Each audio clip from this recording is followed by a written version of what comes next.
हजारों साल पुरानी बात है। एक शहर था बसंतपुर, जहां चंद्रसेन नाम का बड़ा शानदार राजा हुकूमत करता था।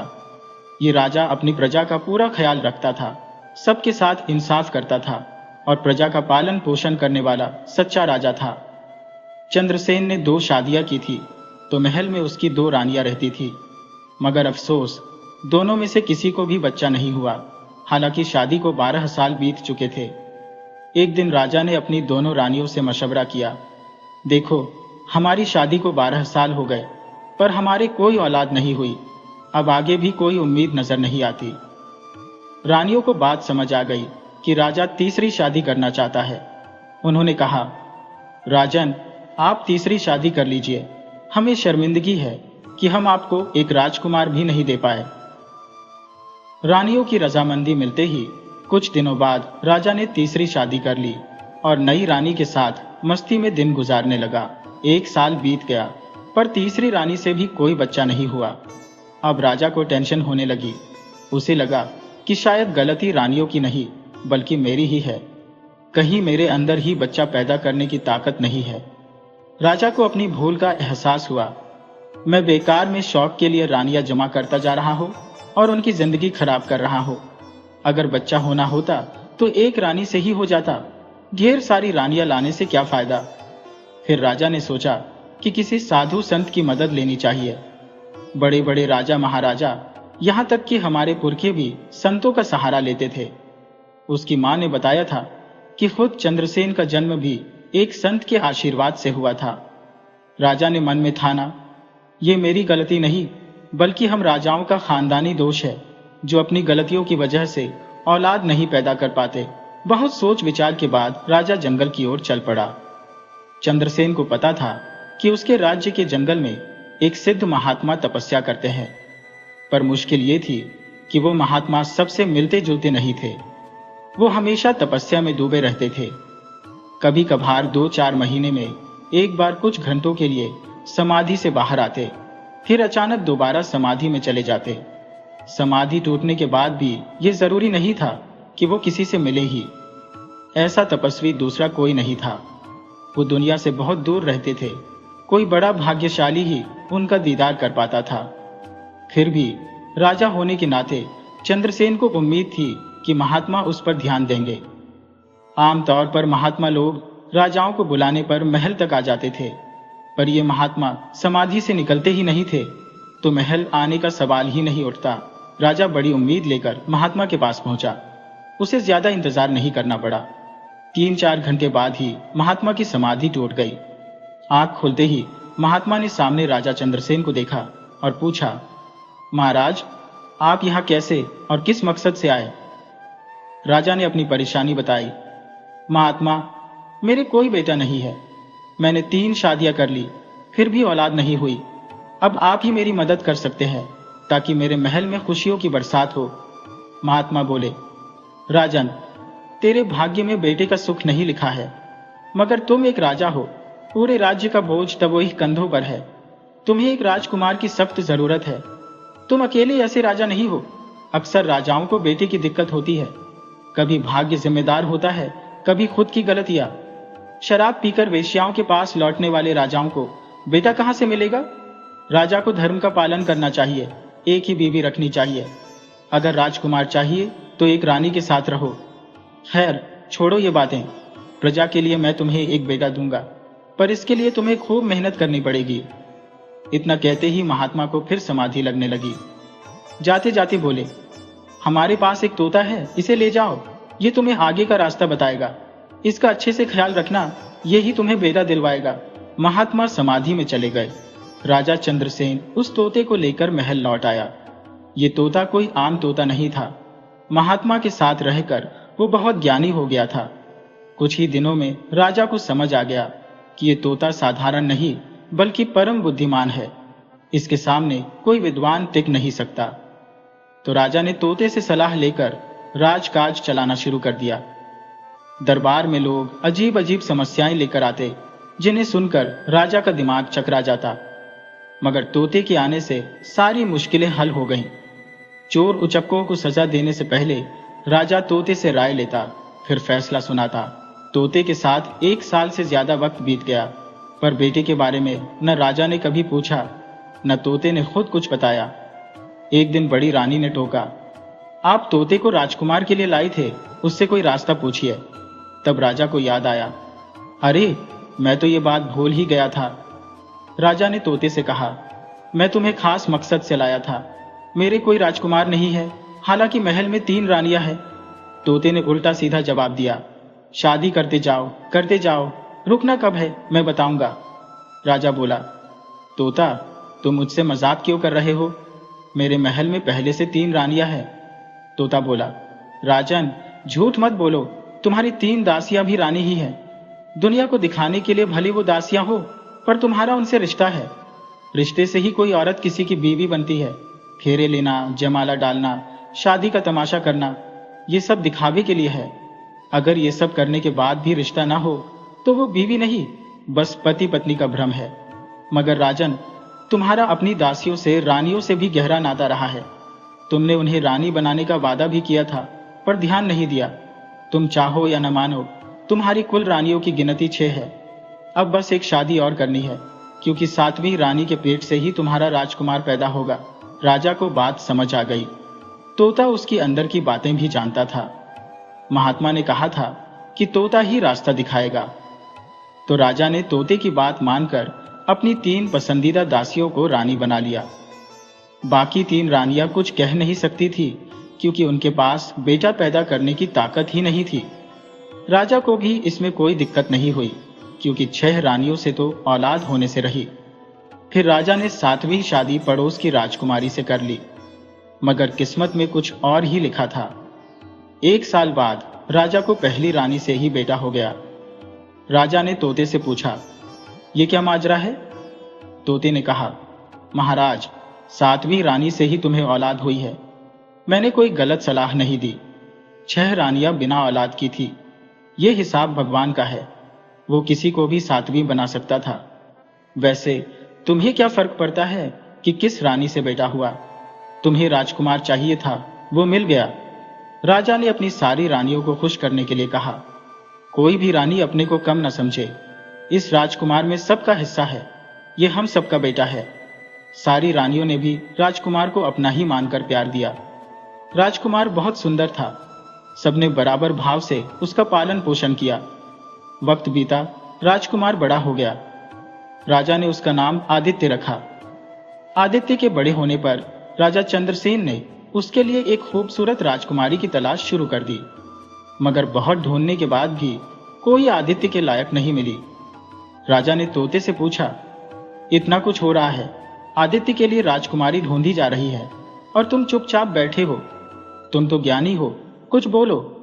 तोता बोला, मैंने कब कहा कि मुझे 12 साल आगे पीछे की बात पता है? मुझे बस कुछ दिन आगे का पता है, और पीछे की बात तो सबको पता होती है। राजा बोला, देखो, ढेर सारे दरबारी पंडित राजकुमारी की खोज में लगे हैं, पर कामयाबी नहीं मिल रही। अगर तुम ढूंढो तो शायद जल्दी मिल जाए। तोता बोला, महाराज, आपकी आज्ञा का पालन करना मेरा काम है। मैं भी राजकुमारी की तलाश में लग जाता हूँ।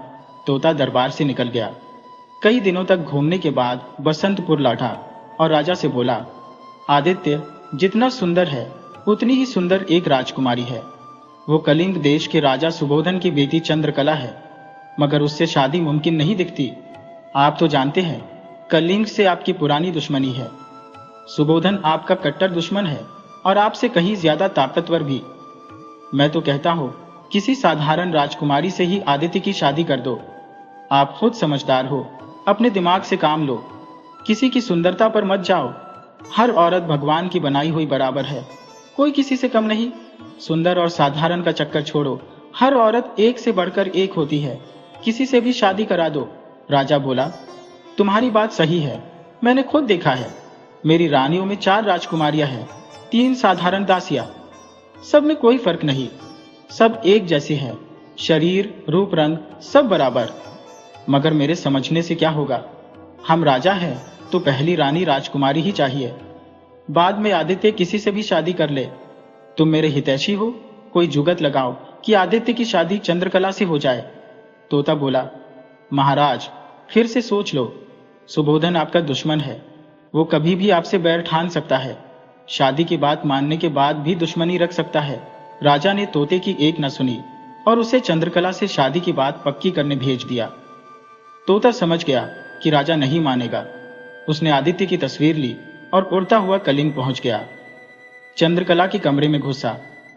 राजकुमारी ने देखा कि एक प्यारा तोता आया है तो उसे पकड़ने आगे बढ़ी।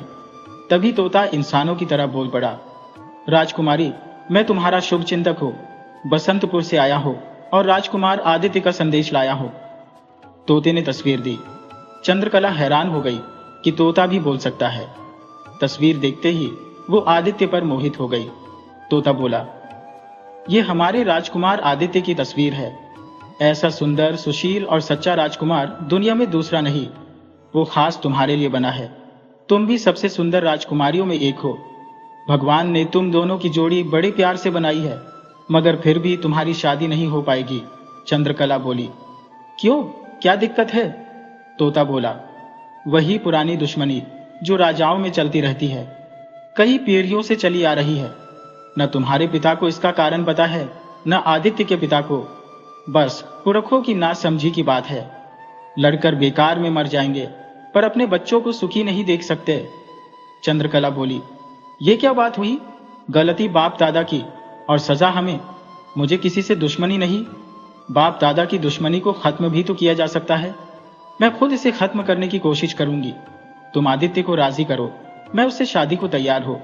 वो जहां जब बुलाएगा मैं आ जाऊंगी, फिर हम उसके दरबार में शादी कर लेंगे। तोता बोला, ठीक है, मैं अगले हफ्ते फिर संदेश लेकर आता हूं। तोता चला गया, मगर चंद्रकला के अंगरक्षक ने सब देख लिया। वो मन ही मन चंद्रकला से प्यार करता था। वो चाहता था कि किसी तरह उससे शादी कर ले, मगर एक सैनिक के लिए यह आसान नहीं था। उसने सोच लिया, ये साला तोता ही मेरे रास्ते का कांटा है। उसे तोते का कमरे में आना और चंद्रकला से बात करना पसंद नहीं आया। वो समझ नहीं पा रहा था कि यह तोता कब से आ रहा है। पहले तो कभी नहीं देखा। अब वो चंद्रकला के कमरे की पूरी निगरानी करने लगा। उसने झांक कर देखा तो चंद्रकला एक तस्वीर को सीने से लगाई थी, कभी चूम रही थी, कभी निहार रही थी। अंगरक्षक समझ गया कि चंद्रकला किसी राजकुमार से प्यार कर रही है और ये सब तोते की करामात है। उसे समझ नहीं आ रहा था कि क्या करे।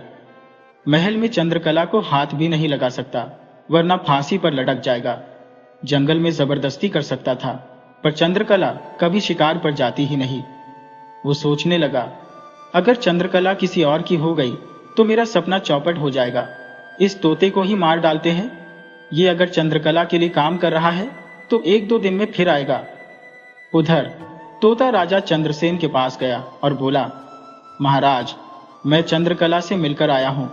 वो आदित्य को दिल से चाहती है और हर हाल में उससे शादी करना चाहती है, मगर दिक्कत यह है कि सुबोधन के दरबार में आपका नाम लेना गुनाह है। आप अंदाजा लगा सकते हैं कि उसके दिल में आपके लिए कितना गुस्सा भरा है।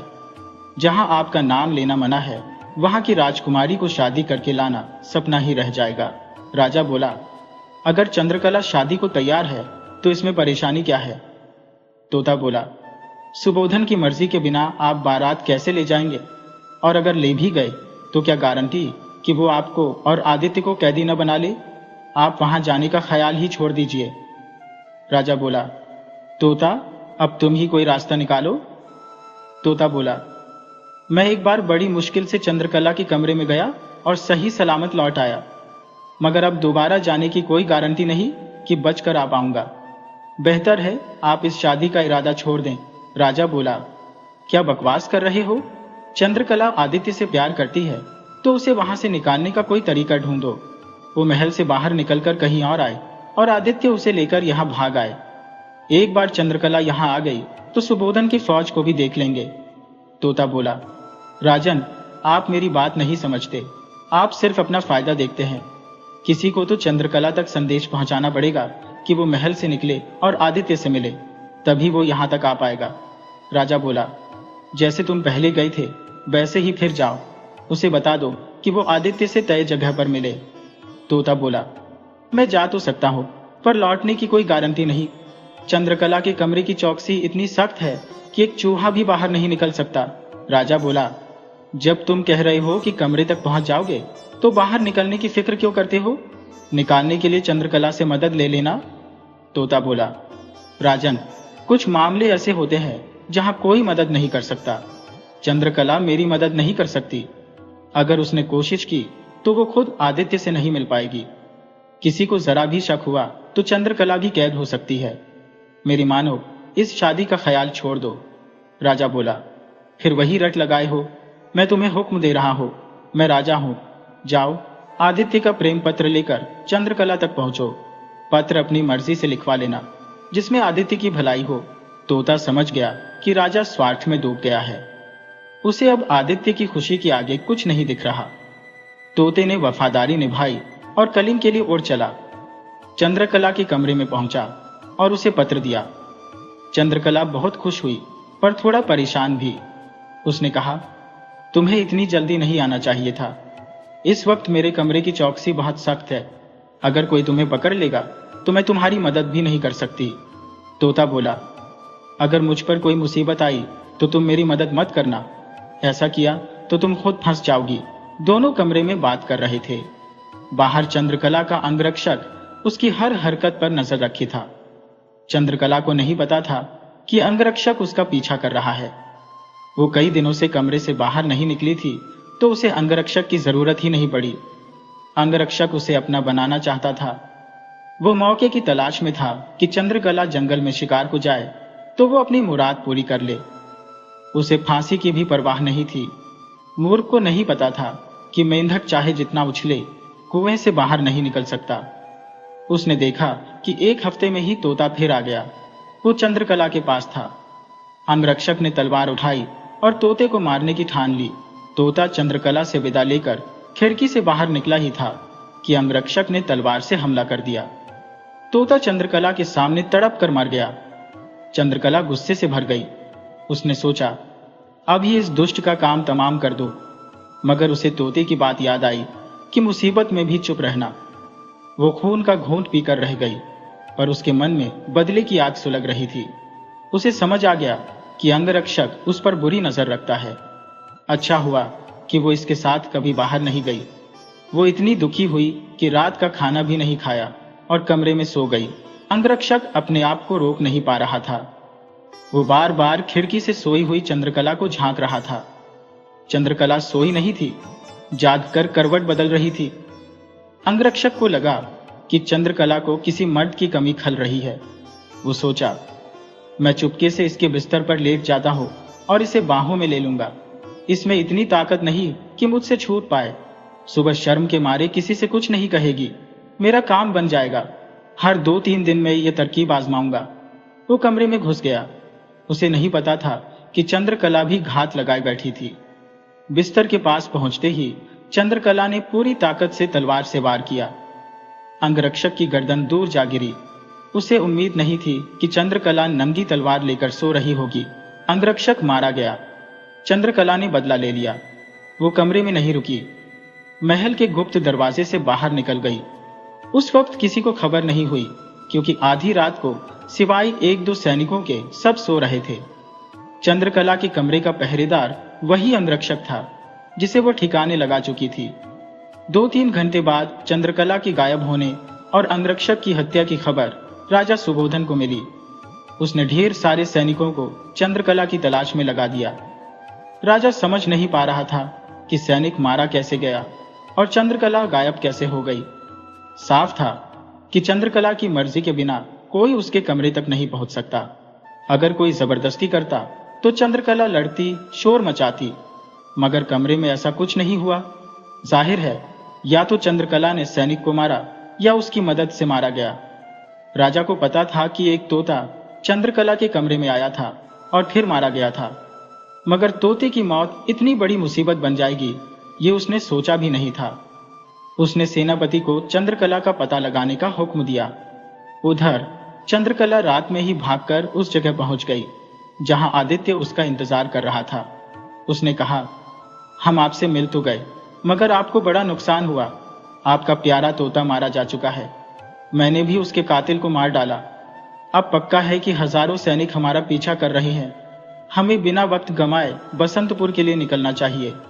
चंद्रकला ने सलाह दी, हम सीधे रास्ते से नहीं जाएंगे, सीधे रास्ते पर कलिंग के सैनिक हमें पकड़ सकते हैं। दोनों अनजान रास्तों से छुपते छुपाते बसंतपुर की ओर बढ़े। उन्हें डर था कि सुबोधन ने सैनिकों को आदित्य को पकड़ने के लिए भेज दिया होगा। जंगल के टेढ़े मेढ़े रास्तों से चलते हुए उन्हें बड़ी मुश्किलें हुई। अभी आधा रास्ता भी पार नहीं हुआ था कि जंगल में रात हो गई। आगे बढ़ना मुमकिन नहीं था। तभी उन्हें एक झोपड़ी दिखी जिसमें दीपक जल रहा था। आदित्य को उम्मीद जगी कि जंगल में कोई रहता है जिससे रात के लिए पनाह मांग सकते हैं। दोनों झोपड़ी के पास गए।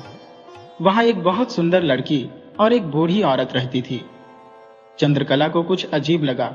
उसने कहा, हमें यहां नहीं रुकना चाहिए, कोई और ठिकाना ढूंढते हैं। आदित्य बोला, अब जंगल में दूसरी जगह नहीं मिलेगी, इनसे पनाह मांगते हैं।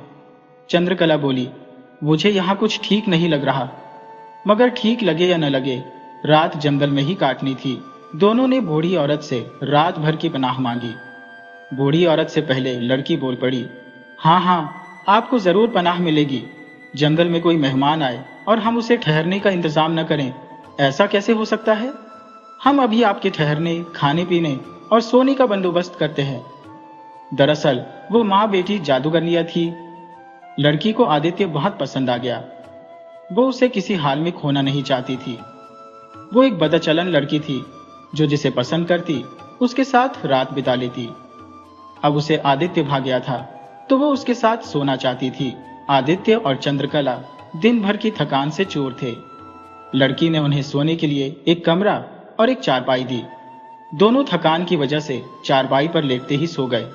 उधर लड़की ने अपनी माँ से कहा, माँ, मुझे आदित्य बहुत पसंद है, आज मैं उसके साथ रहना चाहती हूँ। बूढ़ी औरत भी कोई संत नहीं थी। उसकी जिंदगी गलत रास्तों पर बीती थी। उसे अपनी बेटी के पिता का भी पता नहीं था। उसने तुरंत बेटी का साथ दिया। लड़की ने पहले आदित्य को खरगोश बना दिया और अपने कमरे में ले गई, फिर उसे वापस इंसान बनाया। आदित्य ने विरोध किया, ये क्या कर रही हो? मैं शादीशुदा हूँ, किसी और औरत के साथ रहना मेरे लिए गुनाह है। लड़की बोली, जो कहती हो वही करो, ज्यादा बोले तो तोता बनाकर जिंदगी भर झुला दूंगी। चंद्रकला को देखने के लिए तरस जाओगे।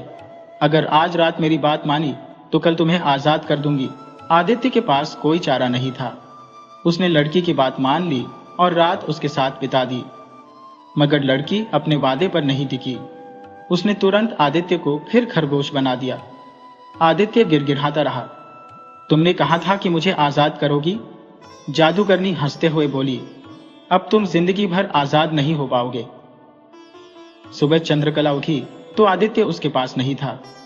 उसने माँ बेटी से पूछा, आदित्य कहाँ गए? दोनों ने साफ जवाब दिया, तू गोद में लेकर सोई थी और हमसे पूछ रही है। अब तू ही जान कि वो कहाँ है।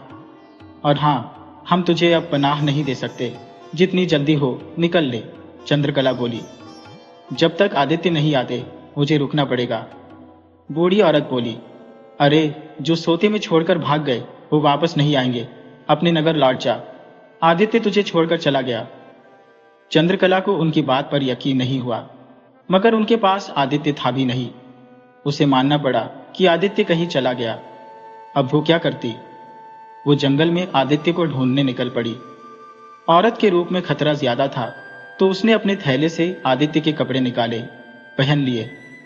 कमर में तलवार पहले से बंधी थी। वो एक सजीला राजकुमार लग रही थी। वो जंगल में बहुत दूर तक आदित्य को ढूंढती चली गई। उधर पंथ नगर के राजा विशाल सुबह शिकार के लिए निकले थे।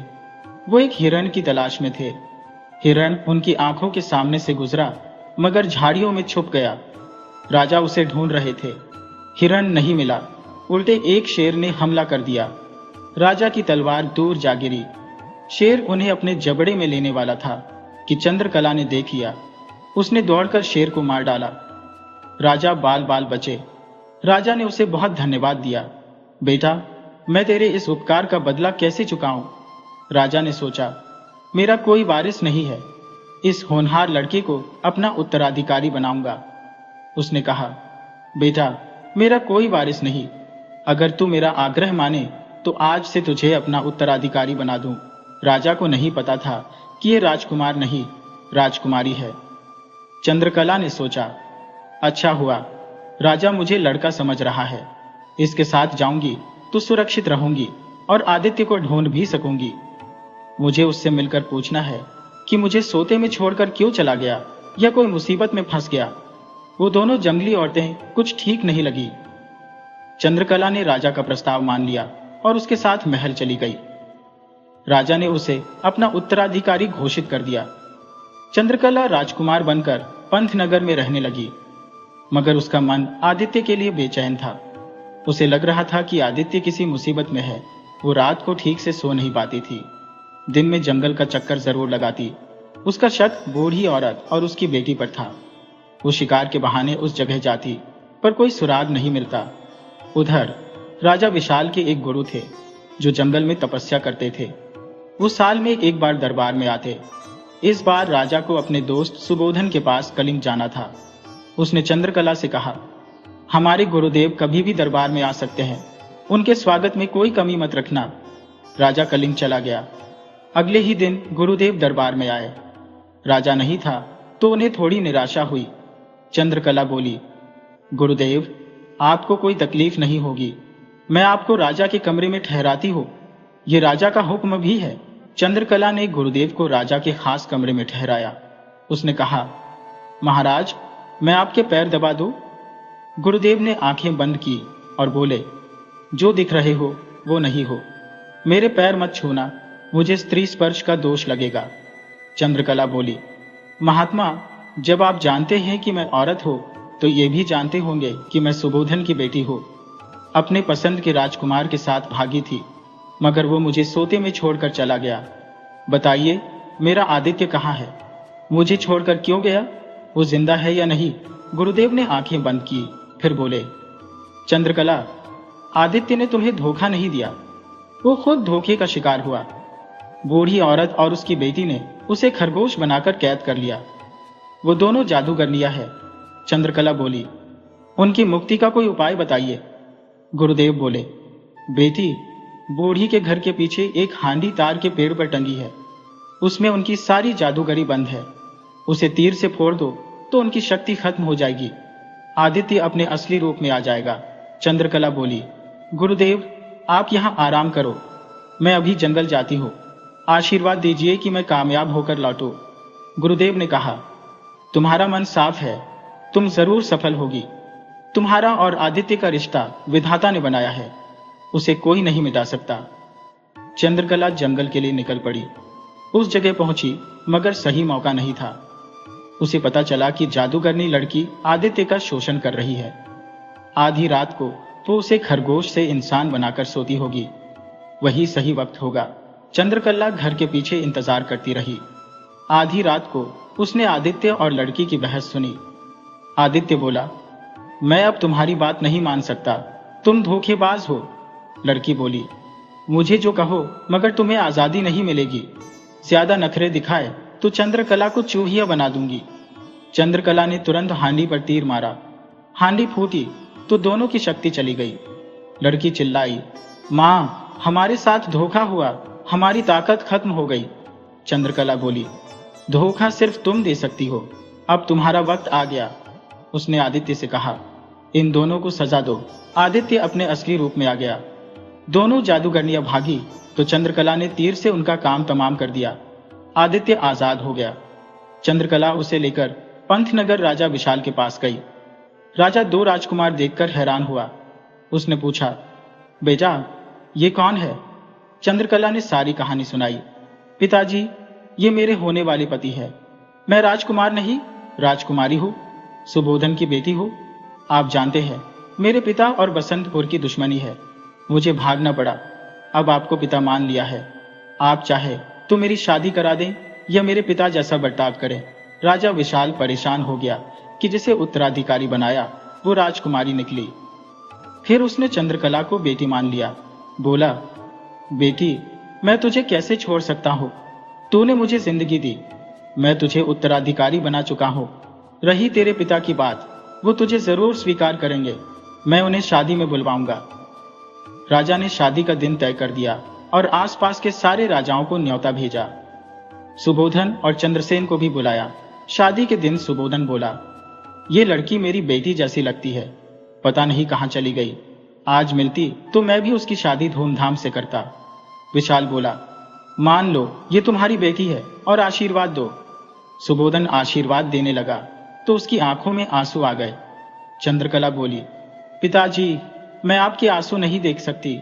मैं आपकी बेटी चंद्रकला हो, मुझे सजा देना चाहे तो दे सकते हैं। सुबोधन बोला, मैं अपनी बेटी को सजा कैसे दूं? तूने भागकर अच्छा किया, मेरी आंखें खोल दी, शादी हो गई। आदित्य अपने नगर गया, उसके पिता उसे लेने आए। सुबोधन का भी कोई दूसरा बच्चा नहीं था। उसने आदित्य को अपना राज्य सौंप दिया और बोला, बेटा, तुमने खानदानी दुश्मनी हमेशा के लिए मिटा दी। इस तरह आदित्य और चंद्रकला को 3 राज्यों का जिम्मा मिल गया। वो खुशी से रहने लगे। अगर आपको हमारी कहानी पसंद आई तो हमारे चैनल को सब्सक्राइब करें, लाइक करें और कमेंट में राधे राधे जरूर लिखें। फिर मिलते हैं एक नई कहानी के साथ। तब तक राधे राधे।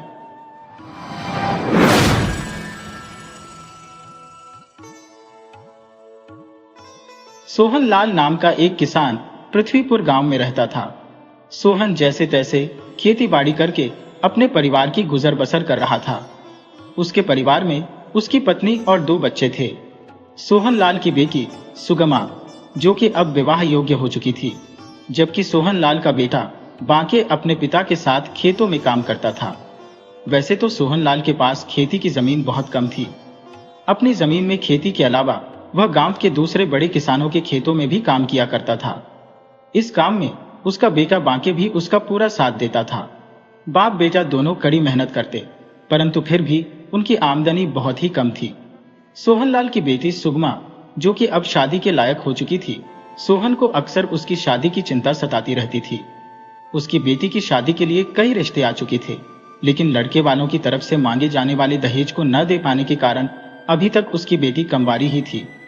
अब सोहन के पास दहेज देने के लिए पैसे तो थे नहीं। वह अक्सर इसी चिंता में लगा रहता कि पैसों का इंतजाम कैसे किया जाए। एक दिन जब वह खेतों से काम करने के बाद रात को अपने घर पहुंचा, तब उसकी पत्नी कहने लगी, अजी, आज आपको इतनी देर कैसे हो गई? आप कहां पर रह गए थे? सोहन कहने लगा, कुछ नहीं भाग्यवान, बस आज काम कुछ ज्यादा था, वही निपटाकर आ रहा हूं। उसकी पत्नी ने कहा, ठीक है, आप जाकर हाथ मुंह धो लीजिए, मैं खाना लगा देती हूं। सोहन ने कहा, अरे नहीं, मुझे खाना नहीं खाना, वैसे भी कुछ खास भूख नहीं लगी। उसकी पत्नी कहने लगी, अरे, आपने तो आज सुबह भी ढंग से खाना नहीं खाया था और फिर पूरे दिन इतना काम किया, थोड़ा सा तो खा लीजिए। परंतु फिर भी सोहनलाल ने खाना खाने से मना कर दिया। इस पर उसकी पत्नी कहने लगी, मैं आपको पिछले कई दिनों से देख रही हूं, आप ना तो ठीक से खाना खाते हैं और ना ही ठीक से किसी से बात करते हैं। आप इतने गुमसुम क्यों रहने लगे हैं? आखिर बात क्या है? मुझे भी तो बताइए। परंतु सोहन इस बात का कोई जवाब नहीं देता। फिर उसकी पत्नी के कई बार पूछने पर सोहनलाल कहने लगा, अब हमारी बेटी कितनी बड़ी हो गई है, इसकी शादी करनी है और तुम्हें तो पता है कि इसके लिए जितने भी रिश्ते आते हैं वे कितना दहेज मांग रहे हैं। इसी वजह से हमारी बेटी का रिश्ता अभी तक पक्का नहीं हुआ, परंतु मुझे कुछ समझ में नहीं आ रहा कि मैं उसकी शादी कैसे करूंगा। हमारे पास तो पैसे भी नहीं है। तब उसकी पत्नी कहने लगी, अरे, आप चिंता मत कीजिए, सब कुछ ठीक हो जाएगा, हमारी बेटी की शादी भी हो जाएगी। सोहन कहने लगा, अरे, कैसे होगी शादी भाग्यवान? मैं कैसे चिंता न करूं? आखिर कुंवारी बेटी को कब तक हम अपने घर पर बिठाए रखेंगे? पत्नी कहने लगी, आप जमींदार के पास जाकर उनसे बात कीजिए और कुछ पैसे उधार लेकर आइए। उसके बाद हम उन्हें धीरे धीरे करके उनके पैसे लौटा देंगे। सोहन ने कहा, तुम बिल्कुल ठीक कहती हो। अब हमारे पास कोई और चारा भी तो नहीं है। मैं कल ही जाकर जमींदार साहब से बात करता हूं और उनसे कुछ पैसे उधार लेकर आता हूं। अच्छा, क्या बच्चे सो गए? हाँ, बस अभी अभी सोए हैं, पत्नी ने कहा। इसके बाद सोहनलाल और उसकी पत्नी भी खाना खाकर सो जाते हैं। अगली सुबह सोहनलाल उठकर तैयार हुआ और सबसे पहले जमींदार के घर जा पहुंचा। जमींदार ने जब सोहन को आते हुए देखा तो कहने लगा, अरे भाई सोहन, क्या हाल है तुम्हारे? आज इधर कैसे आना हुआ? सोहन कहने लगा, जमींदार जी, बस आजकल हालात ठीक नहीं है। मुझे आपसे एक जरूरी काम था। मुझे आपसे कुछ रुपए उधार चाहिए थे। जमींदार ने कहा, अच्छा कोई बात नहीं, तुम्हें कितने रुपए चाहिए? सोहन कहने लगा, जमींदार साहब, इस बार मुझे 1000-2000 नहीं बल्कि पूरे 10,000 चाहिए। यह सुनकर जमींदार हैरान रह गया और कहने लगा, सोहनलाल, इतनी बड़ी रकम भला तुम्हें किस लिए चाहिए? क्या करोगे तुम इन पैसों का? सोहनलाल ने कहा, जमींदार साहब, मुझे अपनी बिटिया की शादी करनी है, इसीलिए मुझे इस बार कुछ ज्यादा रुपए चाहिए। लेकिन आप चिंता ना करें, मैं आपको ब्याज समेत सारे रुपए वापस कर दूंगा। जमींदार ने कहा, सोहन, तुम एक बार सोच लो, अच्छी तरह से सोच लो। तुम तो जानते ही हो कि मैं समय का कितना पक्का आदमी हूं। उधार के मामले में मुझे ब्याज बिल्कुल समय पर चाहिए होता है। सोहन कहने लगा, हाँ जमींदार साहब, मैं अच्छी तरह से जानता हूं। आप मुझ पर विश्वास रखिए, मैं बिल्कुल समय पर आपके सारे पैसे लौटा दूंगा। यह सुनकर जमींदार सोहनलाल को 10,000 कर्ज के रूप में देने को तैयार हो गया। रुपए लेकर सोहन वापस अपने घर आया तो उसकी पत्नी ने कहा, क्या आपको पैसे मिल गए? सोहनलाल ने मुस्कुराकर कहा, हाँ, मैं जमींदार से पूरे 10,000 रुपए लेकर आया हूं। अब हम अपनी बेटी की शादी अच्छे से कर सकेंगे। और फिर ऐसा हुआ भी। सोहनलाल ने एक अच्छा सा लड़का देखकर अपनी बेटी की शादी कर दी। उस दिन के बाद से सोहनलाल कड़ी मेहनत करने लगा ताकि जमींदार का कर्ज समय पर चुकाया जा सके। इस काम में उसका बेटा भी सोहनलाल का पूरा साथ देता था। कुछ महीने बीतने के बाद जमींदार अपने 2 लोगों को साथ लेकर सोहनलाल के घर पर आ गया और कहने लगा, क्यों भाई सोहन, इस बार तूने मेरे ब्याज के पैसे नहीं दिए? सोहनलाल ने कहा, जमींदार साहब, मेहरबानी करके मुझे कुछ दिनों का समय दीजिए। इस बार मेरी फसल ज्यादा बारिश हो जाने के कारण खराब हो गई है। पिछले कई महीनों से मुझे खेती में आमदनी भी नहीं हुई, घर का खर्च भी बड़ी ही मुश्किल से चल रहा है। जमींदार कहने लगा, भाई, इस बात से मुझे भला क्या लेना देना? मैंने तो तुमसे पहले ही कहा था कि मुझे हर महीने समय पर मेरे ब्याज के पैसे चाहिए, लेकिन पिछले 3-4 महीने से तुमने ब्याज भी नहीं चुकाया। ऐसे कैसे चलेगा भला? तुम ब्याज तक नहीं दे पा रहे, तुम मेरी असल रकम कैसे वापस करोगे? सोहनलाल कहने लगा, जमींदार साहब, इस बार मेहरबानी करके मुझे थोड़ा समय और दीजिए। मैं आपका सारा पैसा पाई पाई करके लौटा दूंगा। जमींदार गुस्से में धमकाते हुए कहने लगा, देख सोहन, मैं तुझे आखिरी मौका देता हूं। मैं तुझे सिर्फ 1 महीने का समय देता हूं। अगर तूने मेरे पिछले कई महीने का ब्याज मुझे नहीं चुकाया तो मैं तुझसे तेरी सारी जमीन छीन लूंगा। यह धमकी देकर जमींदार वहां से चला गया। ये सब बातें सोहन का बेटा बांके भी सुन रहा था। वह कहने लगा, पिताजी, मैंने आपसे कहा था कि आप एक बार मुझे यहां से निकलकर बड़े नगर राजधानी में जाने दीजिए। मैं वहां जाऊंगा तो बहुत ही कम समय में ज्यादा से ज्यादा धन कमा सकूंगा। हो सकता है मुझे राजा के महल में ही कोई नौकरी मिल जाए। इस तरह से हम अपना कर्ज चुका सकेंगे। सोहनलाल अपने बेटे बांके से कहने लगा, अरे बेटा, हमारे पास तो पैसे भी नहीं है। मैं भला तुम्हें दूसरे नगर कैसे भेज सकता हूं? बांके ने कहा, पिताजी, वहां जाने के लिए ज्यादा पैसों की जरूरत नहीं होती। कुछ समय के बाद मैं वहां पर धन कमाने लग जाऊंगा। उसके बाद हम अपना कर्ज भी चुका सकते हैं। यहां पर तो हम चाहे कितनी भी मेहनत कर लें, कुछ भी होने वाला नहीं है, क्योंकि हमारे पास बहुत ही कम जमीन है और दूसरों के खेतों में काम करके ज्यादा धन नहीं कमाया जा सकता। ऊपर से खेती के कारण हमें इतना सारा नुकसान भी झेलना पड़ता है। आप मुझे बस एक मौका तो दीजिए, मैं वहां जाकर आपकी सारी समस्याओं को हल कर दूंगा। लेकिन सोहनलाल ने अपने बेटे की बात नहीं मानी और उसे जाने से मना कर दिया। उससे कहने लगा, तुम यह बड़े नगर के सपने देखना छोड़ दो, मैं तुम्हें वहां नहीं भेज सकता।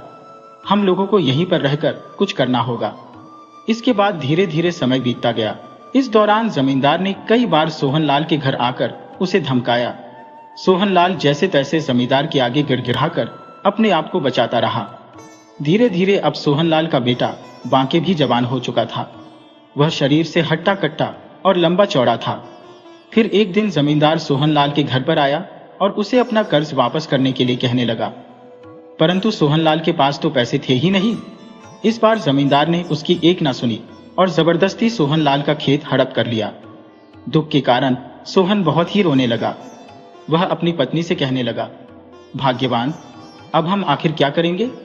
जमींदार ने तो हमारे सारे खेत भी छीन लिए। अब हम अपने घर का खर्च कैसे चलाएंगे? पत्नी कहने लगी, आप इसकी चिंता मत कीजिए, कोई बात नहीं, जो होना था सो हो गया। मुझे पक्का विश्वास है कि ईश्वर सब ठीक कर देंगे। अब हम कोई दूसरा काम देखेंगे और खूब मेहनत से पैसे कमाएंगे। खेत नहीं रहे तो क्या हुआ, हम दूसरों के खेतों में काम करेंगे, मेहनत मजदूरी करेंगे। अब सोहन और उसका परिवार दूसरे लोगों के खेतों में पूरा दिन काम करता, परंतु इसके बावजूद भी उनकी गरीबी दूर नहीं हुई।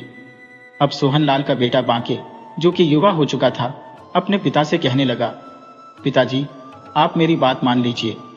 कृपया करके आप मुझे एक मौका दीजिए। मैं दूसरे नगर जाकर खूब मेहनत करूंगा, खूब पैसे कमाऊंगा। आप देखना कितनी जल्दी हमारा समय बदल जाएगा।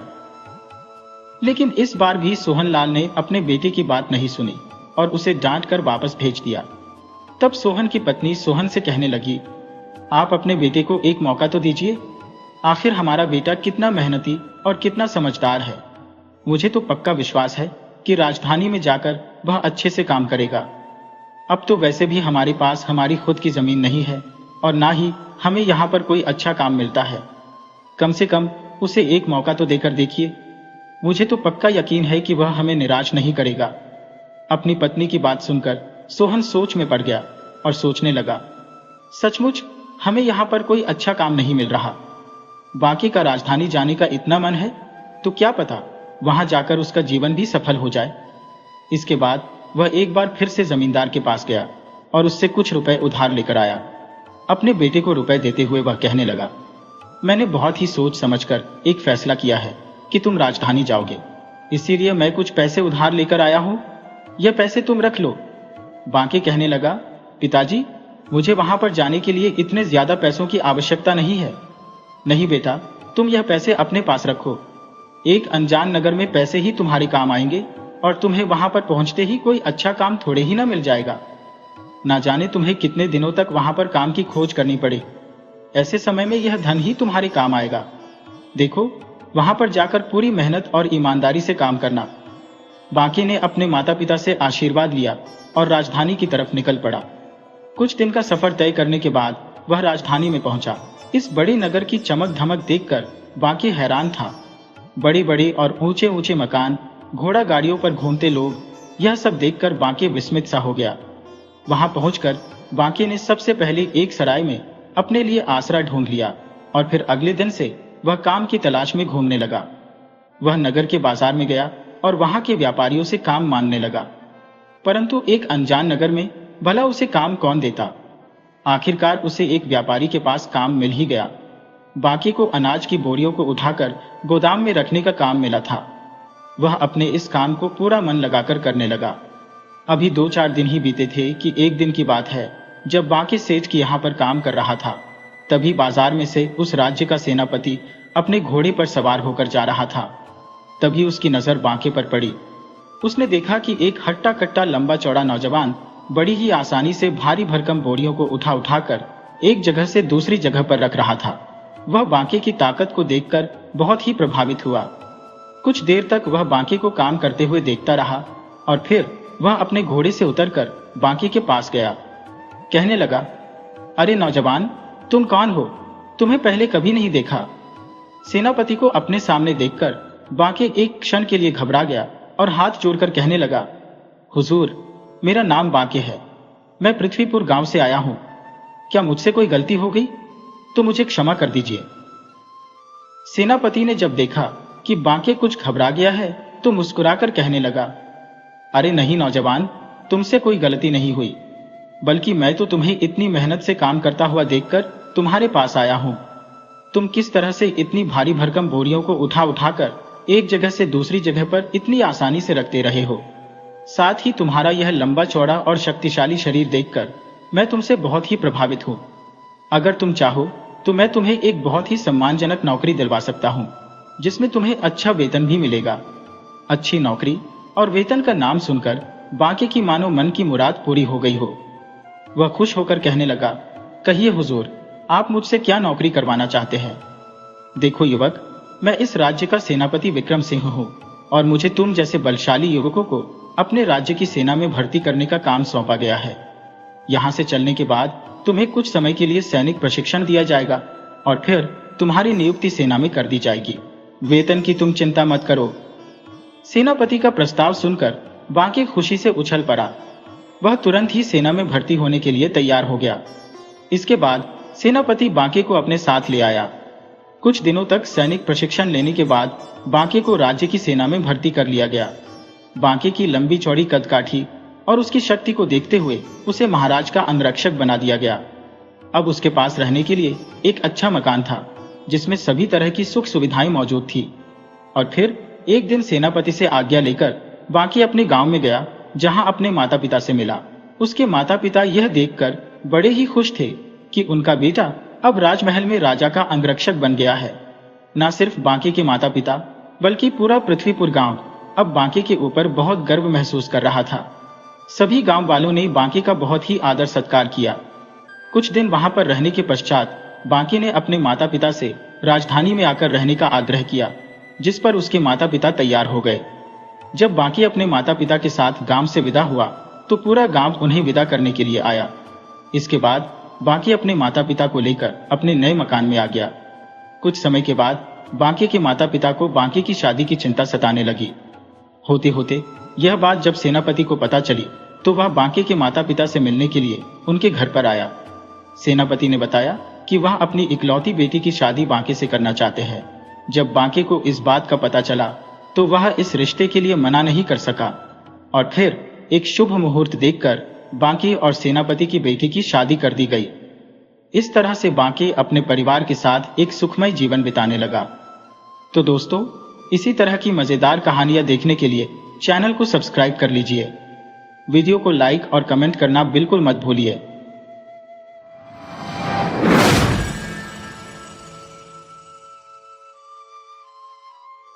एक संध्या राघव लकड़हारा जब लकड़ी काटकर जंगल से घर लौटा तो उसने देखा कि उसका पुत्र माधव अपनी बहन के साथ द्वार पर खड़ा रो रहा है। राघव ने नजदीक आकर पूछा, माधव बेटा, क्या हुआ, क्यों रो रहे हो? माधव ने आंखें पोंछते हुए कहा, पिताजी, मां को न जाने क्या हो गया है। न वह कुछ बोलती है और न ही आंखें खोलती है। चलो भीतर चलकर मां की हालत देखिए। राघव के कदम तुरंत भीतर की ओर बढ़े। कमरे में प्रवेश करते ही उसने देखा कि कृष्णा की नब्ज थमी हुई है। हे भगवान, कृष्णा की तो नब्ज ही नहीं चल रही। वह स्तब्ध खड़ा रह गया। माधव ने फिर पूछा, पिताजी, मां को क्या हुआ है? वह क्यों नहीं बोल रही है? राघव ने भारी मन से कहा, बेटा, तुम्हारी मां अब न कभी बोलेगी और न ही आंखें खोलेगी। वह हमसे बहुत दूर चली गई है। माधव इस बात को समझ नहीं पाया। तब राघव ने कृष्णा की चिता बनाई और भरे हृदय से उसे अग्नि दी। कृष्णा, तुमने ऐसा क्यों किया? जीवन के इस कठिन सफर में मुझे अकेला क्यों छोड़ दिया? मेरा नहीं तो कम से कम इन अबोध बच्चों का तो कुछ ख्याल किया होता। अब इनकी देखभाल कौन करेगा? कृष्णा की असमय मौत से राघव अजब उलझन में पड़ गया। दिन भर जंगल में कठोर परिश्रम करता और सांझ ढले लकड़ियों का गट्ठर लेकर घर लौटता। भूखा प्यासा माधव कहता, पिताजी, बहुत भूख लगी है। रत्ना भी भूखी सो रही है। राघव तुरंत ही बच्चों के लिए भोजन बनाने में जुट जाता। बच्चों को खाना खिलाकर जब वह रात को चारपाई पर लेटता तो थकान से उसका शरीर टूटता रहता।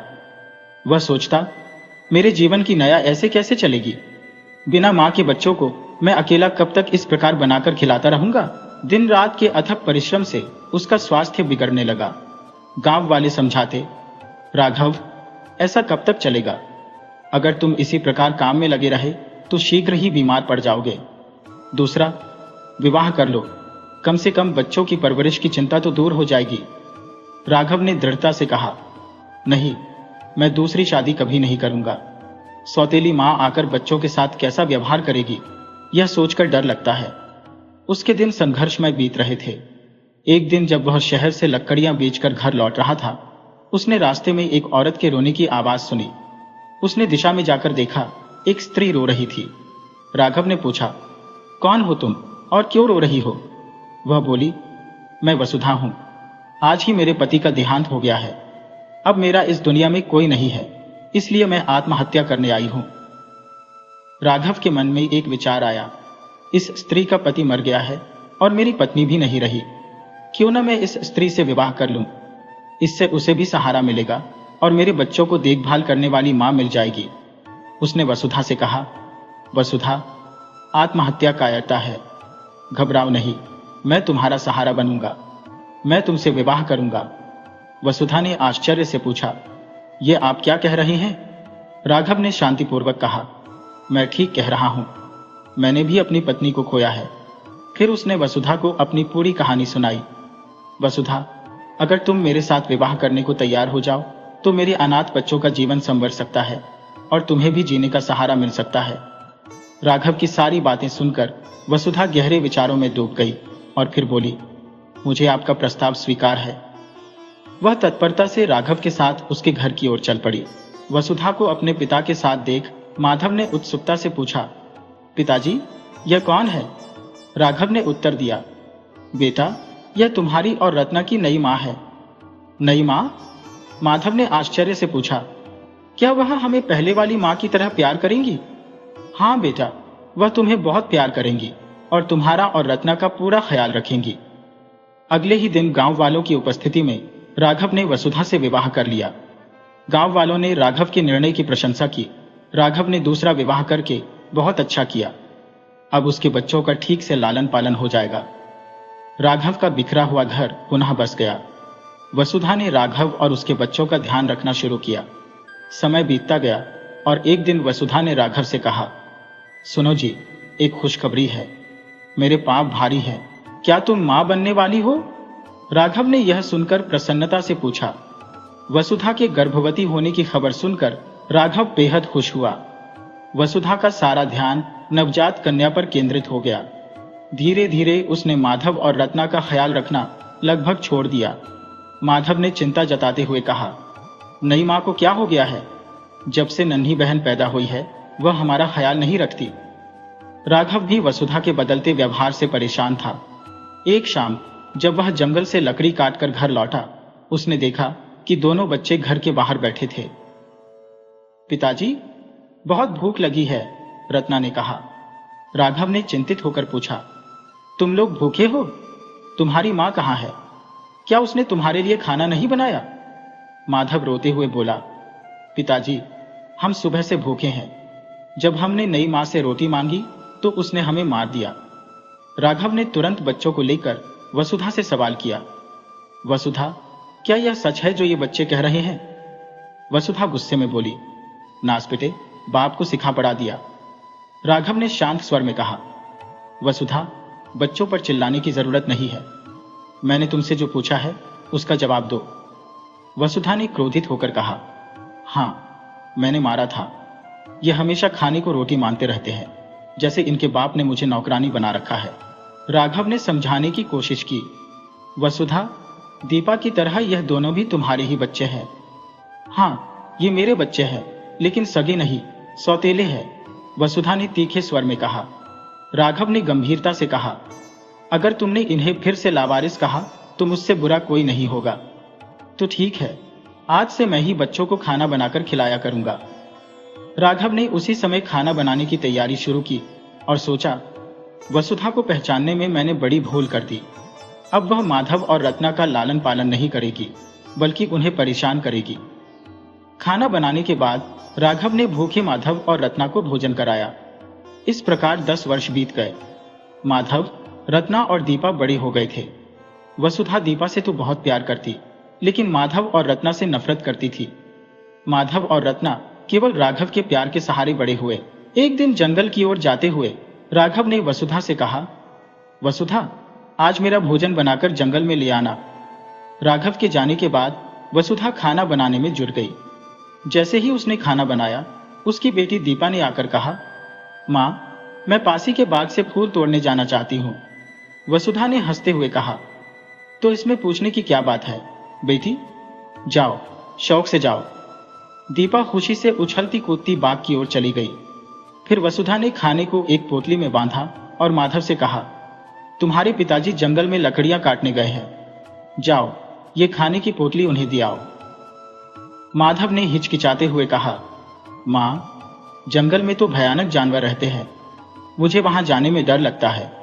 वसुधा ने क्रोध में कहा, 16 साल का हो गया है तो, और अभी तक जानवरों से डरता है? अकेले जाने में डर लगता है तो रत्ना को भी साथ ले जा। माधव ने कहा, क्या आप रत्ना को भी जंगल में भेजना चाहती हैं? वसुधा ने गुस्से में कहा, नास बेटे, दिन भर बकर बकर करते रहते हो। आज थोड़ा सा काम बता दिया तो परेशानी हो गई। जाओ, अपने पिता का खाना ले जाओ, वरना मुझसे बुरा कोई नहीं होगा। वसुधा की धमकी सुनकर माधव और रत्ना सिहर गए। रत्ना ने चुपचाप वसुधा से खाने की पोटली ले ली और माधव का हाथ पकड़कर घर से निकल गई। वे मन ही मन सोच रहा था, हे भगवान, मेरी और रत्ना की जानवरों से रक्षा करना। जैसे ही वे दोनों गांव के बाहर वाले बाग के समीप से गुजरे, दीपा बाग में से निकलकर उनसे बोली, तुम दोनों कहां जा रही हो? माधव ने उत्तर दिया, हम पिताजी का खाना लेकर जंगल में जा रहे हैं। दीपा ने कुछ सोचकर कहा, पिताजी का खाना तुम नहीं, मैं ले जाऊंगी। माधव ने आश्चर्य से कहा, लेकिन दीपा बहन, जंगल में तो शेर चीता होते हैं, वहां जाना खतरे से खाली नहीं है।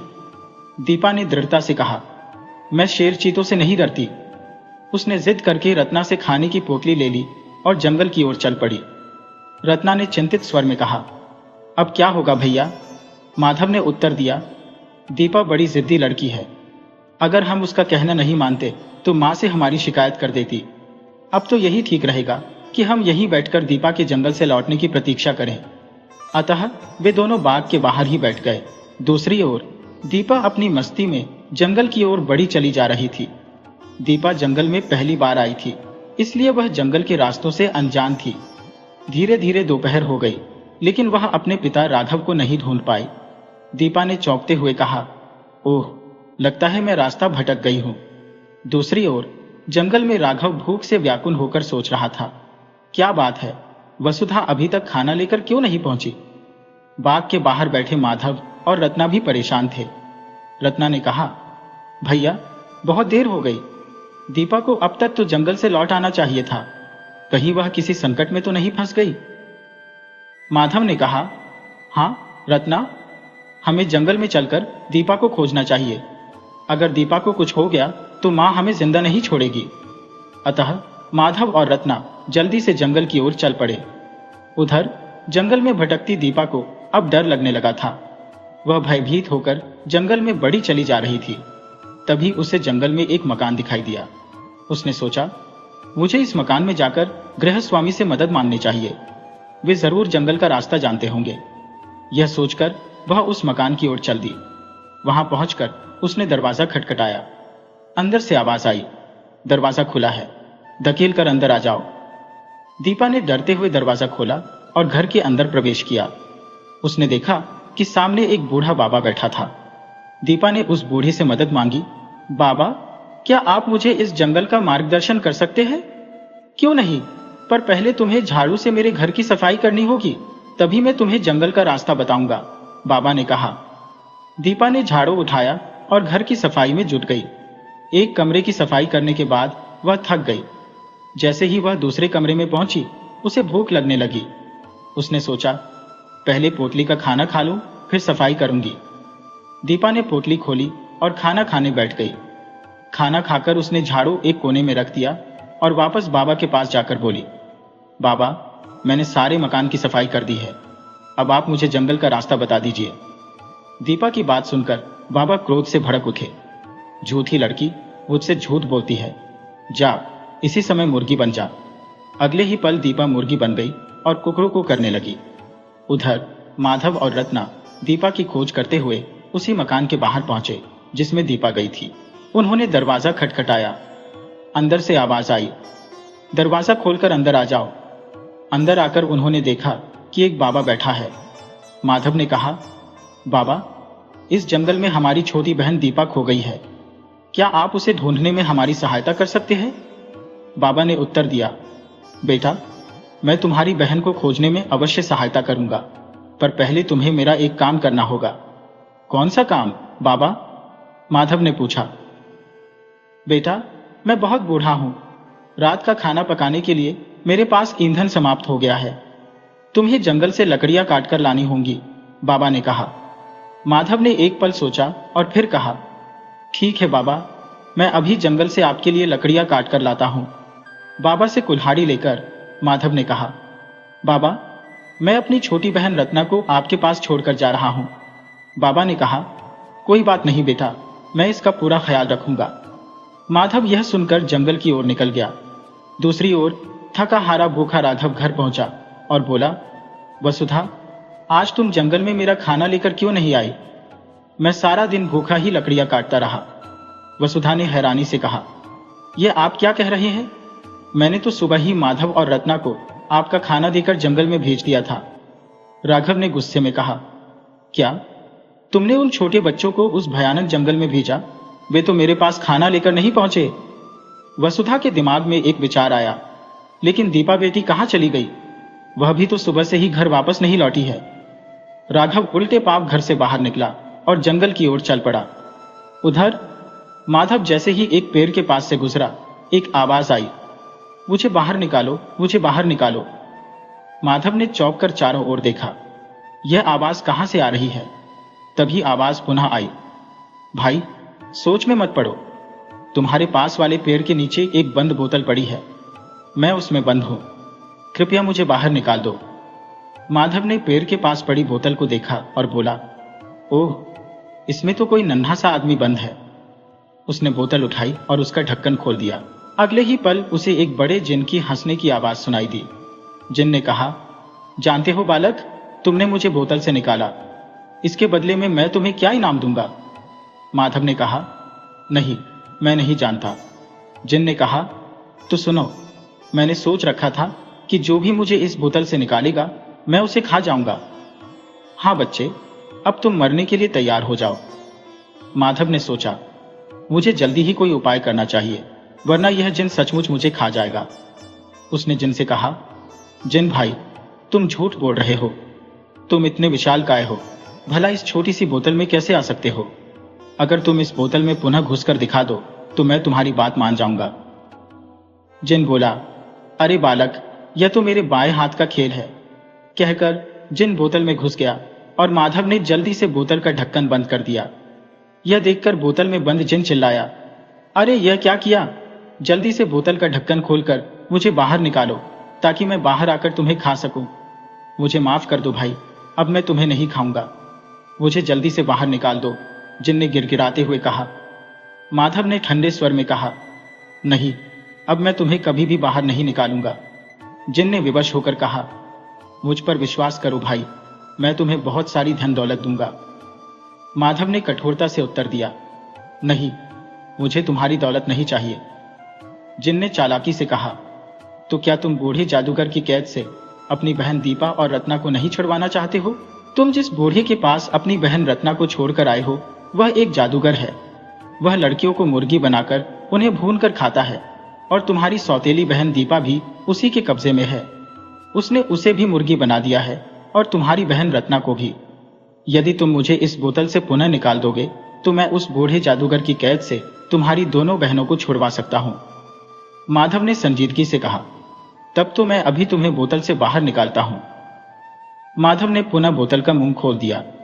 अगले ही पल जिन उसके सामने प्रकट हुआ और बोला, माधव, यह पारस पत्थर है, इसका स्पर्श जिस चीज से भी करोगे वह चीज तुरंत ही सोने की हो जाएगी।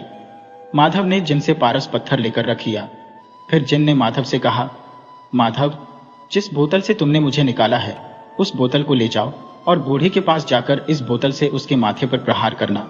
बोतल के वार से बूढ़ा तत्काल मर जाएगा और उसका जादुई संसार भी समाप्त हो जाएगा। जिन भाई, तुम्हारा बहुत बहुत शुक्रिया, माधव ने कृतज्ञता से कहा। अगले ही पल जिन अदृश्य होकर हवा में उड़ गया। माधव जल्दी ही बूढ़े के पास पहुंचा। बूढ़ा बोला, क्या तुम लकड़ियां लेकर आए हो? माधव ने तीव्रता से उत्तर दिया, मैं क्या तुम्हारा नौकर हूं जो तुम्हारे लिए लकड़ियां काट कर लाऊं? छोकरे, तू क्या बक रहा है? तू मुझे जानता नहीं, मैं कौन हूं? बूढ़ा गुस्से से चिल्लाया। माधव ने शीघ्रता से आगे बढ़कर बूढ़ी के माथे पर बोतल से प्रहार कर दिया। उसी समय बूढ़ी की मृत्यु हो गई। अगले ही पल रत्ना और दीपा उसके सामने खड़ी थी। दीपा, रत्ना, तुम ठीक हो? माधव ने चिंता से पूछा। हाँ भैया, हम ठीक हैं। उस बूढ़े ने जादू से हमें मुर्गियां बना दिया था। उसके मरते ही उसका जादू समाप्त हो गया और हम अपने असली रूप में वापस आ गए, दीपा ने उत्तर दिया। ओह, यह तो बड़ी अच्छी बात हुई। माधव ने राहत की सांस ली। वह रत्ना और दीपा को साथ लेकर वहां से चल पड़ा। कुछ दूर ही पहुंचे थे कि रास्ते में उनके पिता राघव मिल गए। पिताजी! बच्चों ने खुशी से पुकारा। मेरे बच्चों, मैं तुम्हें ही खोसने आया हूं, राघव ने कहा। पिताजी, आज अगर माधव भैया हमें बूढ़े जादूगर से ना बचाते तो वह हमें भूनकर खा जाता, दीपा ने कहा। कौन बूढ़ा जादूगर? राघव ने हैरान होकर पूछा। माधव ने विस्तार से राघव को बूढ़े जादूगर के बारे में बताया। सारी बात जानकर राघव ने तीनों को अपनी छाती से लगा लिया। चलो बच्चों, रात हो गई है, अब घर चलें, राघव ने कहा। घर जाकर राघव ने वसुधा को विस्तार से सारी बात बताते हुए कहा। वसुधा, जिस माधव से तुम इतनी घृणा करती थी, उसी माधव ने तुम्हारी दीपा को नया जीवन दान दिया है। मुझे क्षमा करें स्वामी, मैंने माधव और रत्ना को अपना न समझकर बहुत भारी भूल की है, वसुधा ने पछताते हुए कहा। दूसरे दिन जब राघव कुल्हाड़ी लेकर जंगल में लकड़ियां काटने के लिए जाने लगा तो माधव ने कहा, पिताजी, अब आपको लकड़ियां काटने के लिए जंगल में जाने की कोई आवश्यकता नहीं है। मेरे पास यह पारस पत्थर है, इसके कारण हम जल्दी ही धनवान हो जाएंगे। माधव ने पारस पत्थर को राघव की कुल्हाड़ी से छू दिया। अरे, कुल्हाड़ी तो सोने की हो गई, राघव ने हैरानी से कहा। यही तो इस पत्थर का कमाल है पिताजी, माधव ने मुस्कुराते हुए कहा। सचमुच पारस पत्थर के कारण वे लोग शीघ्र ही धनवान हो गए और राघव सुखपूर्वक अपने परिवार के साथ रहने लगा।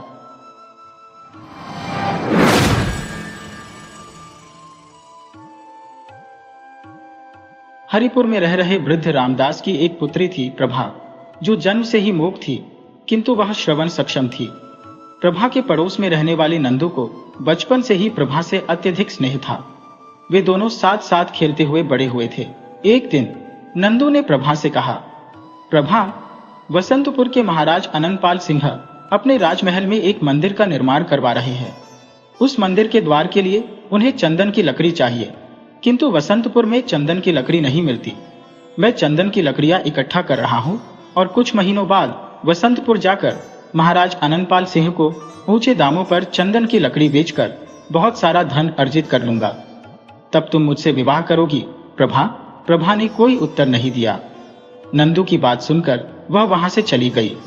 अपने घर पहुंचकर वह सोचने लगी, नंदू बहुत गरीब है, जंगल से लकड़ियां काटकर लाता है और उन्हें बेचकर अपना और अपनी मां का पेट पालता है। वह मुझे कैसे सुखी रख सकेगा?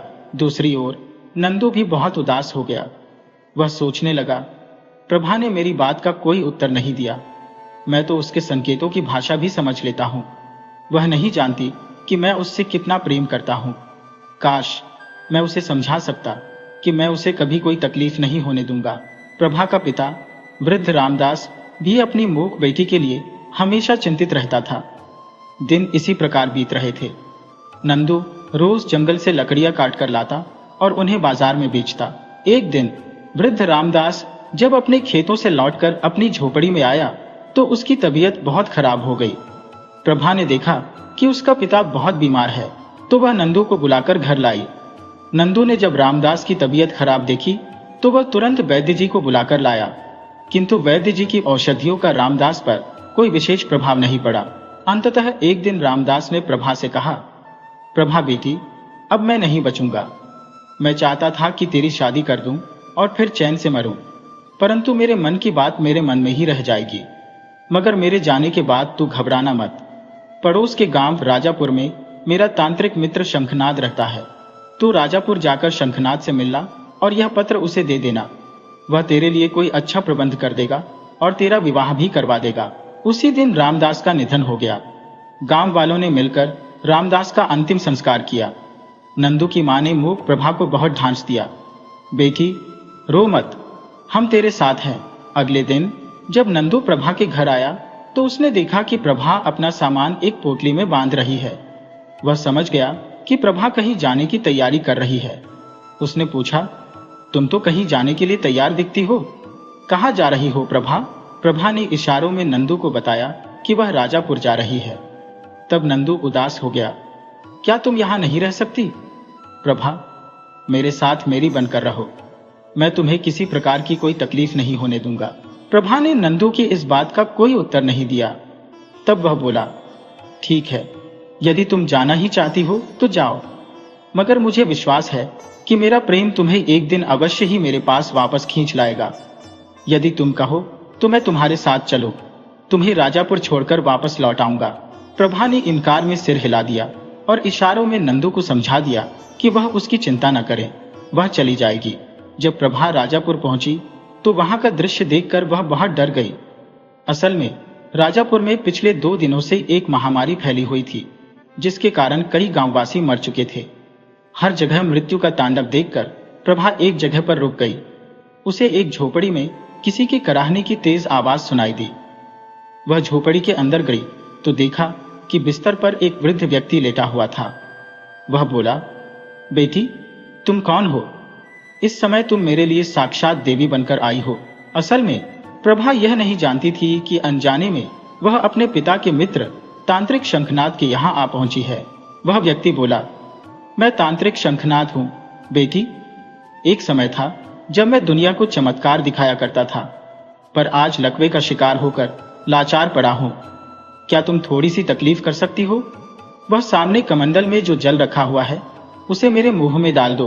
प्रभा ने कमंडल उठाया और तांत्रिक शंखनाद के पास पहुंची। लेकिन यह क्या? तांत्रिक शंखनाद तो पहले ही मर चुका था। प्रभा ने देखा कि वह मर चुके हैं। अब वह सोचने लगी, अब मैं कहां जाऊं और क्या करूं? प्रभा को बहुत प्यास भी लग रही थी। अपनी बेचैनी और प्यास को कम करने के लिए वह कमंडल का जल पीने लगी और सारा जल पी गई। तभी झोपड़ी में एक व्यक्ति ने प्रवेश किया और बोला, इतनी सुंदर छोकरी! सरदार, जल्दी आओ, देखो तो यहाँ एक छोकरी है। असल में राजापुर गांव में अचानक महामारी फैलने की वजह से गांव के लोग अपनी जान बचाने के लिए जल्दी जल्दी में अपना सारा सामान छोड़कर भाग गए थे। ऐसे समय में बिना किसी विरोध के अधिक से अधिक माल हासिल करने की उम्मीद में खूंखार डाकुओं का गिरोह राजापुर आ पहुंचा था। अपने दल के एक डाकू की आवाज सुनकर उनका सरदार दुर्जन सिंह तांत्रिक शंखनाद की झोपड़ी में आ पहुंचा। सरदार ने कहा, देखो कितनी सुंदर कन्या है, हम इसे अपने साथ ले चलते हैं। प्रभा जोर से चिल्लाई, नहीं। अगले ही क्षण वह सोचने लगी, अरे मेरे मुंह से आवाज कैसे निकल आई? मैं तो गूंगी थी। डाकुओं का सरदार बोला, सुंदरी, चुपचाप हमारे साथ चलो, वरना तुम्हारी खैर नहीं है। प्रभा ने सोचा, ओह, मैं सचमुच बोलने लगी हो। लगता है वह कमंडल का जल चमत्कारी था। लेकिन प्रभा के बार बार चिल्लाने पर भी डाकुओं का सरदार नहीं माना और उसे पकड़कर जबरदस्ती ले जाने लगा। तब प्रभा ने चिल्लाकर कहा, छोड़ दो मुझे, भगवान करे तेरी टांगे टूट जाएं, तेरी आंखें फूट जाएं। इतना कहते ही डाकुओं का सरदार लंगड़ा हो गया और उसकी आंखों की रोशनी चली गई। प्रभा को मालूम नहीं था कि उसके मुंह से जो कुछ भी निकल रहा है वह सच हो रहा है। डाकुओं का सरदार चिल्लाने लगा, हाय, मैं अंधा हो गया, मुझे कुछ दिखाई नहीं दे रहा, मेरी टांगे भी नहीं चल पा रही है। सरदार के साथी घबराकर बाहर निकल आए और अपने साथियों को चिल्ला चिल्लाकर बताने लगे, साथियों, अंदर जो लड़की है वह कोई डायन लगती है। उसने जो भी कहा वह सच हो गया। उसने कहा, सरदार लंगड़ा हो जाए, और वह लंगड़ा हो गया। उसने कहा, सरदार अंधा हो जाए, और वह अंधा हो गया। हमें यहां से भाग जाना चाहिए। बाकी सब डाकू वहां से भाग गए। अब वहां पर केवल प्रभा और वह अपाहिज डाकू ही रह गए थे। डाकुओं का सरदार, जो अब अंधा और लंगड़ा हो चुका था, प्रभा से कहने लगा, सुनो देवी, मुझे यहां छोड़कर मत जाओ। प्रभा ने कहा, परंतु मैं तुम्हें अपने साथ कैसे ले जा सकती हूं? तुम तो चल भी नहीं सकते। इस महामारी से ग्रस्त गांव से निकलने के लिए मुझे एक तेज भागने वाले घोड़े की जरूरत है।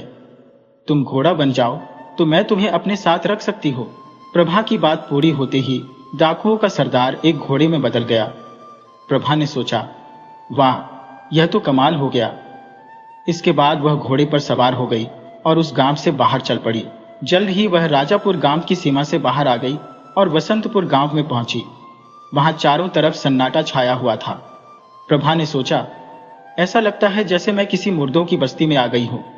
इतने मकान हैं पर सबके दरवाजे बंद हैं। कहीं कोई आदमी दिखाई नहीं दे रहा। परंतु रात हो गई है। रात को सफर करना ठीक नहीं है। यही किसी घर में शरण लेकर विश्राम करना ही ठीक रहेगा। यह सोचकर उसने एक घर का दरवाजा खटखटाया। किसी ने डरते डरते दरवाजा खोला और पूछा, कौन कौन हो तुम? प्रभा ने उत्तर दिया, मैं एक परदेसी हूं बाबा। रात भर के लिए मुझे यहां शरण चाहिए। ठीक है, जल्दी से अंदर आ जाओ, उस व्यक्ति ने कहा। उस आदमी के घर में वह और उसकी पत्नी थे। प्रभा ने उनसे पूछा, बाबा, अभी तो ज्यादा रात नहीं हुई है, पर इस गांव में हर तरफ गहरा सन्नाटा छाया हुआ है। आखिर बात क्या है? कुछ मत पूछो बेटी। इस गांव में रोज रात को न जाने कहां से एक उड़ता हुआ राक्षस आता है। उसे स्त्री, पुरुष, बच्चे या जानवर, जो भी प्राणी दिखाई दे, उसे उठाकर ले जाता है। मेरे घर में अधिक जगह नहीं है, वरना मैं तुम्हारी घोड़े को भी अंदर कर लेता। अगर वह राक्षस हमारे घर की तरफ आया तो वह तुम्हारी घोड़ी को अवश्य ही उठा ले जाएगा, और अगर मेरे घोड़े ने उस राक्षस को मार दिया तो काश ऐसा हो पाता। आप देखना बाबा, आज ऐसा ही होगा। अरे क्या कहती हो बेटी? यहाँ के राजा अनंगपाल सिंह ने घोषणा कर रखी है कि जो भी उस राक्षस को मारेगा उसे 1 लाख अशर्फियां दी जाएंगी। तब तो यह इनाम मुझे ही मिलेगा। तुम्हारी बातें तो हौसला देने वाली है, मगर सुनकर हंसी भी आ रही है। भला जिस राक्षस को बड़े बड़े योद्धा न मार सके, उसे तुम्हारा घोड़ा कैसे मार देगा? तुम खाना खाकर सो जाओ बेटी।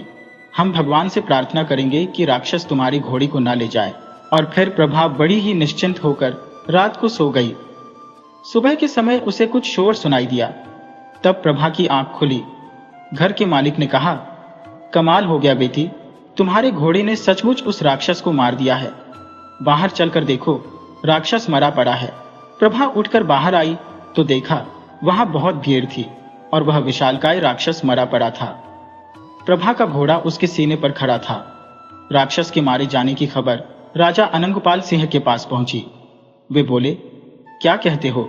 एक लड़की के घोड़े ने उस राक्षस को मार दिया? हमें यकीन नहीं आता।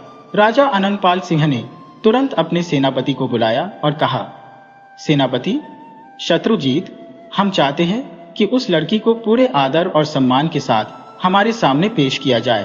तब सेनापति वहां पहुंचा जहां प्रभा रुकी हुई थी। उसने प्रभा से कहा, हमारे महाराज ने आपका सम्मान करने के लिए आपको बुलाया है, कृपया आप मेरे साथ चलिए।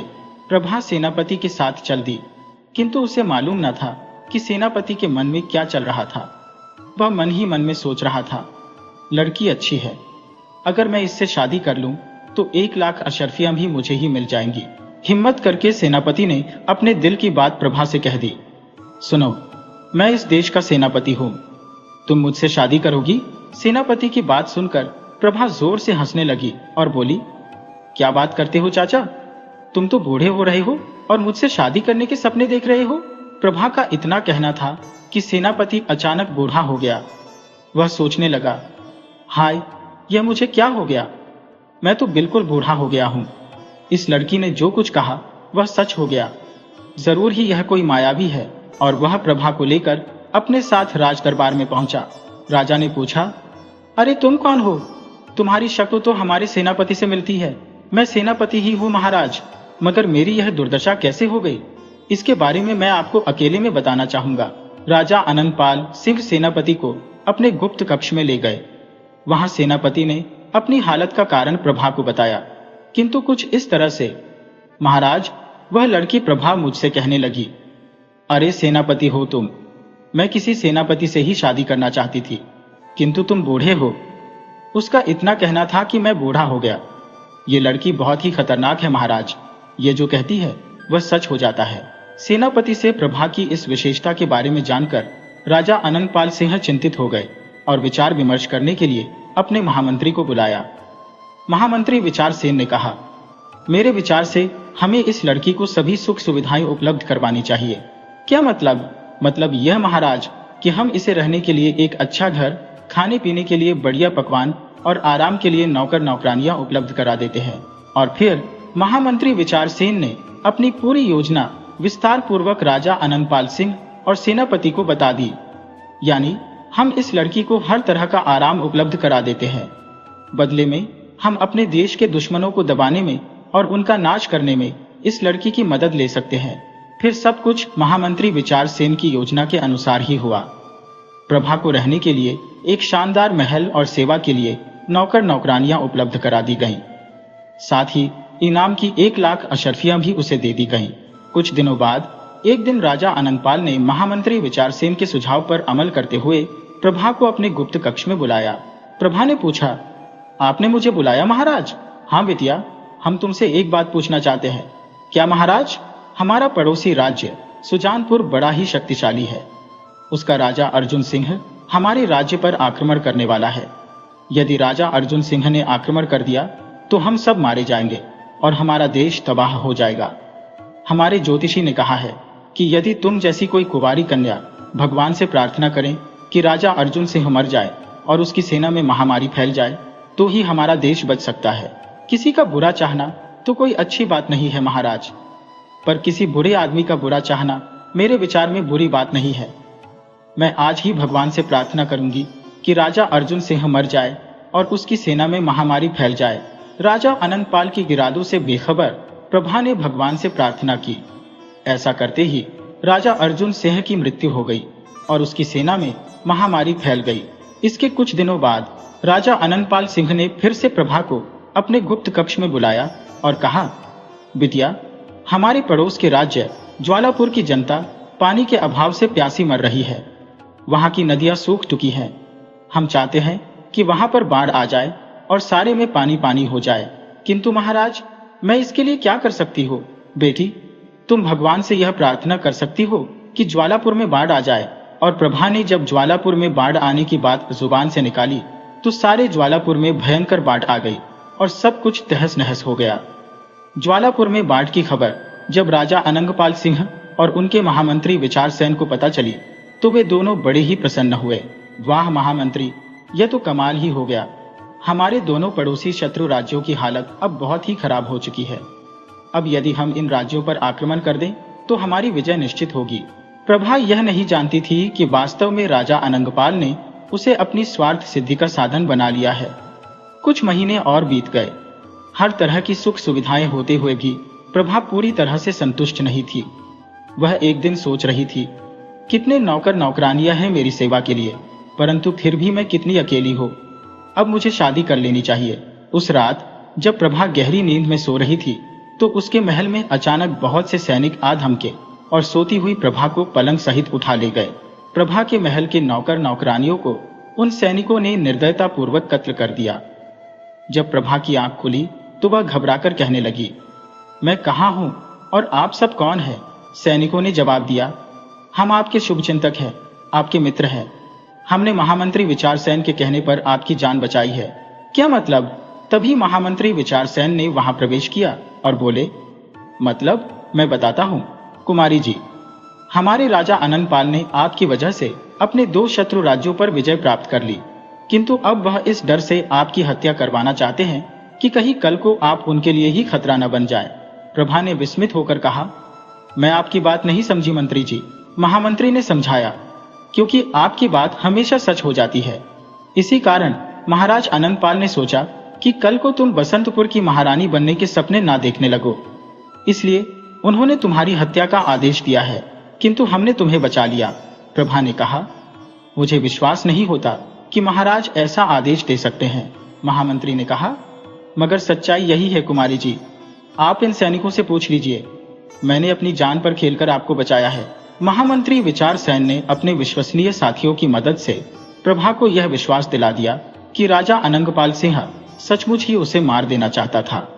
प्रभा ने कहा, भगवान की कसम, मैंने तो कभी महारानी बनने का विचार तक नहीं किया, किंतु अब मैं महारानी बनकर रहूंगी। मगर ऐसा कैसे हो सकता है? बड़ी आसानी से हो सकता है कुमारी जी। आप भगवान से प्रार्थना कीजिए कि महाराज अनंतपाल सिंह व उनके परिवार पर राजमहल की छत आ गिरे। इस प्रकार महाराज और उनके परिवार की मौत हो जाएगी। तब मैं अपने सैनिकों की मदद से तुरंत राज सिंहासन पर अपना अधिकार कर लूंगा और राजा बन जाऊंगा। फिर मैं तुमसे विवाह करके तुम्हें बसंतपुर की महारानी बना दूंगा।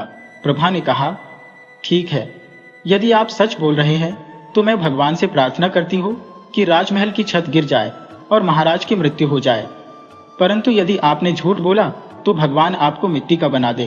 प्रभा ने अपनी बात पूरी ही की थी कि महामंत्री विचार सेन मिट्टी की मूर्ति में बदल गया। अगले ही पल विचार सेन के सभी सैनिक प्रभा के कदमों में गिर पड़े और क्षमा मांगने लगे।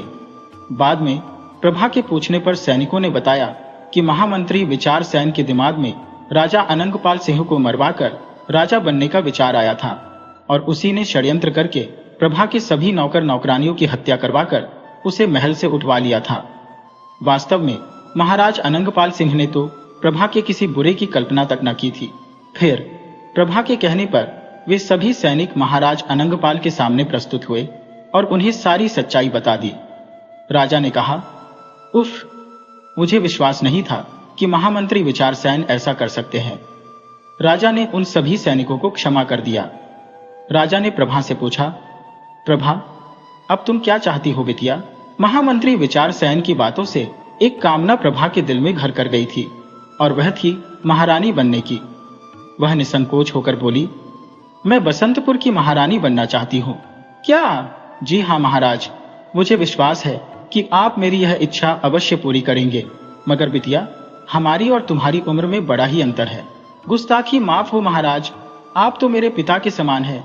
आपसे विवाह करने की तो मैं स्वयं भी कल्पना नहीं कर सकती, किंतु आप अपने पुत्र के साथ तो मेरा विवाह कर ही सकते हैं, हमारे बेटे से। राजा अनंगपाल सिंह को एकाएक हंसी आ गई और फिर उनके चेहरे पर विषाद की रेखाएं उभर आईं।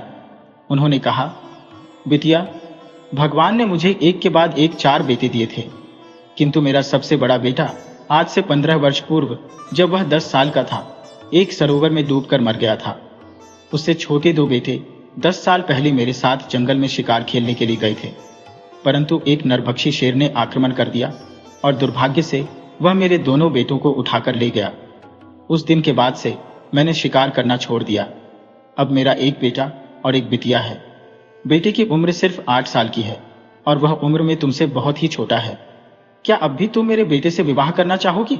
नहीं महाराज, किंतु मैं बसंतपुर की महारानी बनना ही चाहती हूँ।